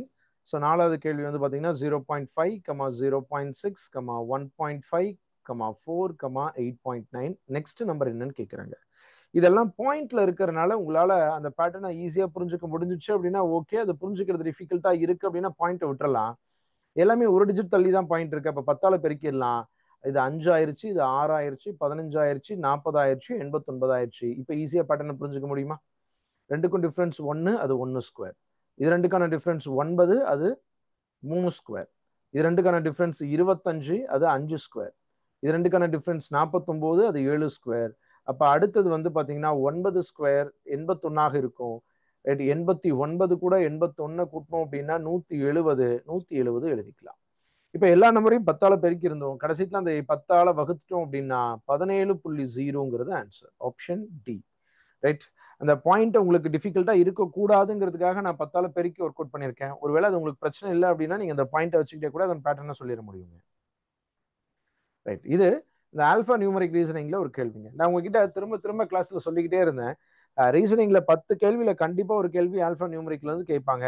இன்னொன்னும் சொல்லியிருந்தேன். ரீசனிங்ல 10 கேள்வியில ஒரு கேள்வி கண்டிப்பா மேத்தமெட்டிக்கல் ஆப்ரேஷன்ஸ்ல கேட்பாங்கன்னு சொல்லியிருந்தேன். சார் ஏன் சார் மேத்தமெட்டிக்கல் ஆப்ரேஷன் கேட்கல அப்படின்னா அவங்க 10 கேள்வியே கேட்கல, 8 கேள்வி தான் கேட்டிருந்திருக்காங்க. ஒருவேளை 10 கேள்வி கேட்டிருந்தாங்க அப்படின்னா கண்டிப்பா மேத்தமெட்டிக்கல் ஆப்ரேஷன்ஸ் வந்து ஒரு கேள்வி எக்ஸ்பெக்ட் பண்ணியிருக்கலாம். ரைட். ஸோ என்ன கொடுத்துருக்காங்க அப்படின்னா ஏக்கு அப்புறம் 1, பிக்கு அப்புறம் 4, சிக்கு அப்புறம் 9, டிக்கு அப்புறம் 16.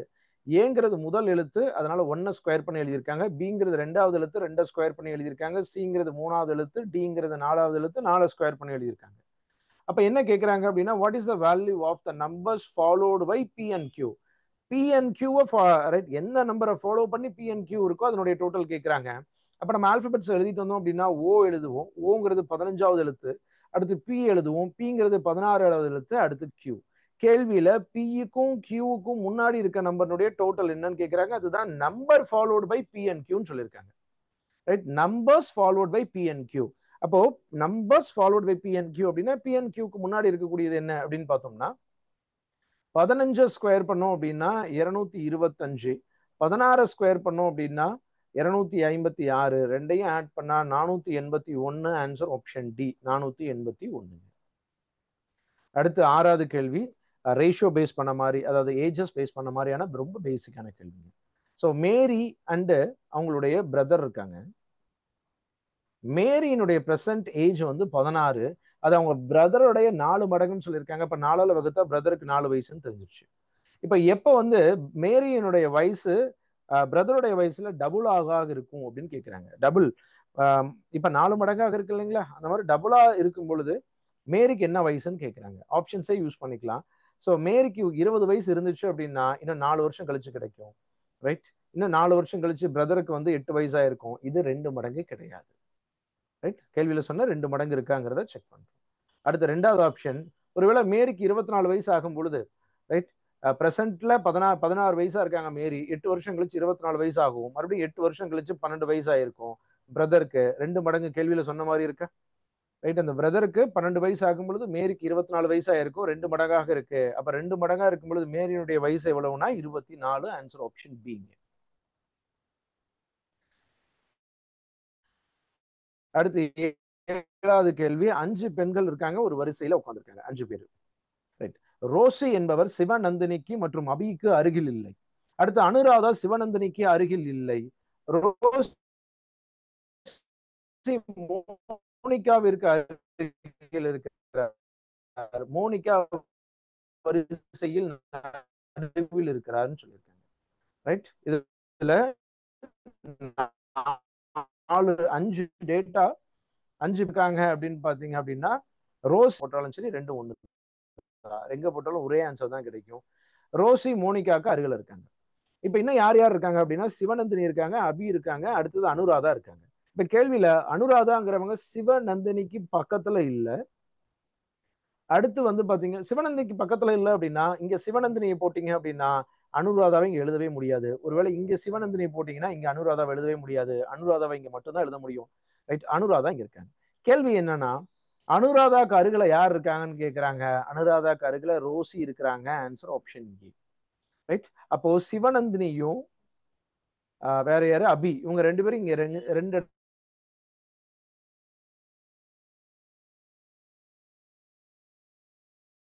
இடத்துல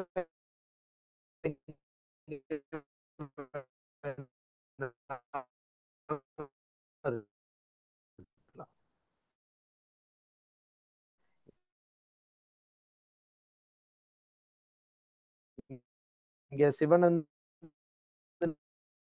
இருந்தா இங்க அபி இருப்பாங்க, இங்க அபி இருந்தா இங்க சிவநந்தினி இருப்பாங்க.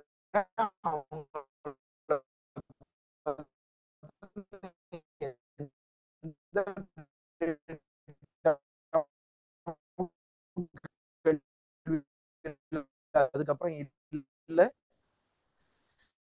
அந்த 8வது கேள்வியில என்ன கொடுத்திருக்காங்க அப்படின்னா யார் யார் அப்படின்னா ஏ பி, அந்த 6 பேரும் வந்து பாத்தீங்க அப்படின்னா கசங்க.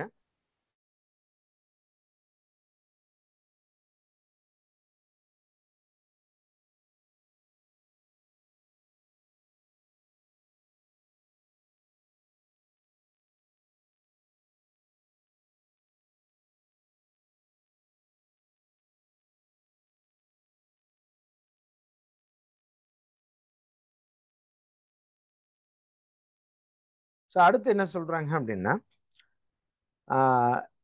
அவர்களில் மிக குறைந்த வயது உடையவர் 17 வயசு இருக்கிறவருங்க, மிக அதிக வயது கொண்டவர் வந்து அவருக்கு 22 வயசு இருக்குன்னு சொல்லியிருக்காங்க. அப்போ அப்படிங்கிறவருக்கு 22 வயசு இருக்குங்க. அடுத்து மிக குறைந்த வயசு இருக்கிறவர் 17 வயசு இருக்கிறாருங்க. அப்போ 21, 20, 19, 18, 17, ஏன்னா மொத்தம் 7 பேர் இருக்காங்க. அப்ப 7 பேரும் தொடர்ச்சியான வயசுல தான் இருக்காங்கிறது உங்களால புரிஞ்சுக்க முடியுது இல்லைங்களா? ஏன்னா யாருக்கும் ஒரே வயசுல பர்த்டே கிடையாதுன்னு சொல்லிட்டாங்க, யாரும் சேம் வயசு இல்லைன்னு சொல்லிட்டாங்க. அப்ப கம்மியா இருக்கிற ஒரு 17, அதிகமா இருக்கிற 22னா மீதி இருக்கவங்க எல்லாம் கீழே இருக்கக்கூடிய வருஷங்கள்ல இருக்க போறாங்க. ரைட், எஃப் ஆனவர் பி மற்றும் டிக்கு இடையில் உள்ளார்னு சொல்லியிருக்காங்க. இடையில் ஏதோ ஒரு வயது கொண்டவர்னு சொல்லியிருக்காங்க. நல்லா புரிஞ்சுக்கோங்க, இடையில தான் இருக்காரு. எக்ஸாக்டா ரெண்டு பிக்கும் டிக்கும் நடுவுல வயசு இருக்கவர் தான் எஃப்ங்கிறது சொல்லல. ஏதோ ஒரு வயது கொண்டவர் அப்படின்னு சொல்லியிருக்காங்க. இடையில ஏதோ ஒரு வயது கொண்டவர் எஃப். என்ன சொல்லியிருக்காங்க அப்படின்னா, பிக்கும் டிக்கும் நடுவுல ஏதோ ஒரு இடத்துல எஃப் இருக்காரு. இது பிக்கும் டிக்கும் சொல்லும் பொழுதுங்க, பியை விட டி பெரியவராகவும் இருக்கலாம், ஒருவேளை இந்த ஃபார்மேட்லயும் இருக்கலாம். ஒருவேளை மேல டியும் கீழே பியும் இருக்கலாம். ரைட், எது எப்படி வேணாலும் இருக்கலாங்க. அடுத்தது ஏ என்பவர் பியை விட பெரியவர். ஏங்கிறவர் பியை விட பெரியவர். அப்ப பிக்கு மேல எழுதிக்கலாமா? அடுத்தது சி என்பவர் டியை விட பெரியவர். சி அப்படிங்கிறவர் டியை விட பெரியவர். அப்ப டிக்கு மேல எழுதணும்னா இங்க எழுதலாம். ஏக்கு மேல கூட எழுதலாம், பிரச்சனையே கிடையாது. ரைட், இங்க டிக்கு மேல அப்படின்னா இங்க எழுதிக்கலாம். ரைட், இப்போ நம்ம ஒவ்வொரு ஆப்ஷன்ஸும் அப்ளை பண்ணலாம். ஏன்னா இங்க இருக்கிறது ஒரே ஒரு டேட்டா தான், ஈக்கு 22 வயசு. மற்ற யாருனுடைய வயசும் கேள்வியில கொடுக்கல. அப்ப நம்மளால இவங்களுக்கு இவ்வளவுதான் வயசா இருக்குங்கிறது கண்டிப்பா ஷியூரா சொல்லவே முடியாது. ஏன்னா நிறைய பாசிபிள்ஸ் இருக்கு. அதனாலதான் கேள்வியில எது சாத்தியம் இல்லைன்னு கேட்கறாங்க. அப்ப ஆப்ஷன்ல ஒன்னு அது சாத்தியமா இருக்கா இல்லையாங்கிறத செக் பண்ண போறோம். ஆப்ஷன் ஏ வந்து பாத்தீங்கன்னா டி என்பவருக்கு 20 வயசுன்னு சொல்லியிருக்காங்க. ரைட், டிக்கு 20 வயசு இருக்குமா? ரைட், பாப்போமா. இங்க டியினுடைய வயசு 20ன்னு போட்டோம்னா, டியினுடைய வயசு 20ன்னு போட்டோம்னா இங்க ஏ போடலாம், இங்க சி போடலாம், இங்க எஃப் போடலாம், இங்க பி போடலாம். இப்போ நம்ம கேள்வியில சொன்னதுபடி எல்லா கண்டிஷனும் சாட்டிஸ்ஃபை ஆகுதாங்கிறத பாருங்க. எஃப் அப்படிங்கிறவங்க பிக்கும் டிக்கும் பிக்கும் நடுவுல ஏதோ ஒரு வயசு இருக்கிறவர் கரெக்டா வந்துருச்சு, முதல் கண்டிஷன். ரெண்டாவது கண்டிஷன், சி அப்படிங்கிறவர் டியை விட பெரியவர் அப்படின்னு சொல்லியிருக்காங்க. ரைட், சி அப்படிங்கிறவர் டியை விட பெரியவர் அப்படின்னு சொல்லியிருக்காங்க. அப்ப இதை நம்ம மாத்திக்கலாம். ரைட், அப்போ சியை இங்க போடலாம், ஏவை இங்க போடலாம். ரைட், சிங்கிறவர் டியை விட பெரியவரா இருக்காரு, ரெண்டாவது கண்டிஷன் ஓகே. பிங்கிறவர் ஏவை விட பெரிய, அதாவது ஏங்கிறவர் பியை விட பெரியவரா இருக்காரு, அதுவும் கரெக்ட். ஏன்னா பிக்கு 17 வயசு தான், ஏக்கு 19 வயசு. அப்ப 3 கண்டிஷனும் சாட்டிஸ்ஃபை ஆகுது. அதுபடி டிக்கு 20 வயசுங்கிறது பாசிபிளா? எஃப்க்கு 18 வயசுங்கிறதும் பாசிபிளா? ரைட், டிக்கு 20 வயசும் பாசிபிள் ஆயிருச்சு, எஃப்க்கு 18 வயசுங்கிறதும் பாசிபிள் ஆயிருச்சுங்க. இப்போ எஃபோடைய வயசு 19 இருந்துச்சு அப்படின்னா நம்ம ஒவ்வொரு ஆப்ஷன் தானே செக் பண்றோம். இப்போ எஃபோட வயசு 19 இருந்துச்சுன்னா இந்த கண்டிஷனுக்கு செக் பண்ணுவோம். இப்போ எஃப்க்கு 19 வயசுலேயே நம்ம எழுதிக்கிட்டு இதை செக் பண்ணலாம். டிக்கும் பிக்கும் இடையில வைக்கணும் எஃப். அப்ப இங்க சி போடலாம், இங்க டி போடலாம், இங்க பி போடலாம், இங்க ஏ போடலாம். ரைட், செக் பண்ணி பார்ப்போமா. இப்போ பிக்கும் டிக்கும் நடுவுல எஃப் இருக்காரு, கரெக்டா தான் இருக்காரு. ஏ வந்து பியை விட பெரியவர், கரெக்டா தான் இருக்குது. சி வந்து டியை விட பெரியவர், கரெக்டா தான் இருக்கு. அப்ப எஃப்க்கு 19 வயசுங்கிறது பாசிபிள். 3 ஆப்ஷன் பாசிபிள், ஒண்ணுதான் இல்ல. அப்ப இதுதான் ஆன்சர், ஆப்ஷன் டி. எஃப்க்கு 20 வயசு பாசிபிள் இல்ல. ரைட், எஃப்க்கு 20 வயசா இருக்கிறதுக்கு வாய்ப்பு இல்லை இந்த டேட்டால இருந்து. அதை நம்ம இங்க வெரிஃபையும் பண்ணிடலாம். மற்ற 3 சரிங்கும் போது அது சரி, அது தப்புன்னு கண்டுபிடிச்சிட்டோம். ரைட், அதை செக்கும் பண்ணிடலாம். எஃப்க்கு 20 வயசுனா எஃப் தூக்கி 20 வயசுல போடுறேன் நான். எஃப்க்கு 20 வயசு அப்படிங்கும் பொழுது எஃப்டைய வயசை 20ல போட்டுட்டோம் அப்படின்னா மீதி இருக்கிறத நம்ம ஃபில் பண்ண போறோம். ரைட், பியுக்கும் டியுக்கும் நடுவுல தான் எஃப் போடணும். அப்ப இங்க பிஏ போடலாம், இங்க எங்க வேணாலும் டிஏ போட்டுக்கலாம். ரைட், இங்கே எங்க வேணாலும் டி போட்டுக்கலாம். ரைட், அடுத்தது சி போடணும், அடுத்து இங்க ஏ போடலாம். ரைட், இப்போ எஃப்க்கு 20 வயசு அப்படிங்கும் பொழுதுங்க பியுக்கும் டியுக்கும் நடுவில் அவர் இருக்காரு, ஒரு கண்டிஷன் சாட்டிஸ்ஃபை ஆச்சு. சி அப்படிங்கிறவங்க டியை விட பெரியவர்னு சொல்லியிருக்காங்க, இன்னொன்னு சாட்டிஸ்ஃபை ஆயிருக்கு. சிங்கிறவங்க இன்னொருத்தர் சி அப்படிங்கிறவங்க டியை விட பெரியவர்னு சொல்லியிருக்காங்க, அதுவும் சாட்டிஸ்ஃபை ஆயிருக்கு. இன்னொன்னு வந்து பாத்தீங்க அப்படின்னா ஏ வந்து பியை விட அதிகவர்னு சொல்லியிருக்காங்க, பட் அது சாட்டிஸ்ஃபை ஆகல. பி வந்து பாத்தீங்க ஏ வந்து பாத்தீங்க அப்படின்னா பியை விட அதிகம் அப்படின்னு சொல்லியிருக்காங்க, ஸோ அது மட்டும் சாட்டிஸ்ஃபை ஆகல. ஸோ அதனால அது தவறு. ரைட், ரைட், அதனால வந்து பாத்தீங்க அப்படின்னா எஃப்க்கு மேல பி ஒருத்தர் தான் எழுதுறோம், ஏவும் எழுதி ஆகணும், ஏவை வந்து அதுக்கு மேல எழுதி ஆகணும். ஆனா ஆல்ரெடி ஈங்கிறது அங்க இருக்காங்க, அப்ப அந்த இடத்துல அதை பிளேஸ் பண்ண முடியாது. அப்ப ஆப்ஷன் டில இருக்கக்கூடியது எஃப்க்கு 20 வயசுங்கிறது தவறுங்க. ஓகே, ஸோ ஓவராலா வந்து ரீசனிங்கும் நம்ம கம்ப்ளீட் பண்ணிட்டோம். மொத்தம் 8 கேள்வி ரீசனிங்ல கேட்டிருந்திருக்காங்க. இந்த 8 கேள்வியில எவ்வளவு கேள்விகள் சரியா ஆன்சர் பண்ணிருக்கலாம் அப்படின்னா தாராளமா 7 கேள்விகள் ஆன்சர் பண்ணிருக்கலாம். ரைட், இந்த லாஸ்ட் கேள்வி மட்டும் டைம் எடுத்துக்கிற மாதிரியான கேள்வியா இருந்திருக்கும். கண்டிப்பா எக்ஸாம் டைம்ல அந்த ஒரு கேள்வியை இவ்வளவு நம்ம பேசுன மாதிரி யோசிச்செல்லாம் எஃப்க்கு 18 வச்சு 19 வச்செல்லாம் யோசிச்சு போட்டிருப்போங்கிறது 100% சொல்லவே முடியாது. அதனால 7 கேள்வி நான் கவுண்ட்ல எடுக்கிறேன்.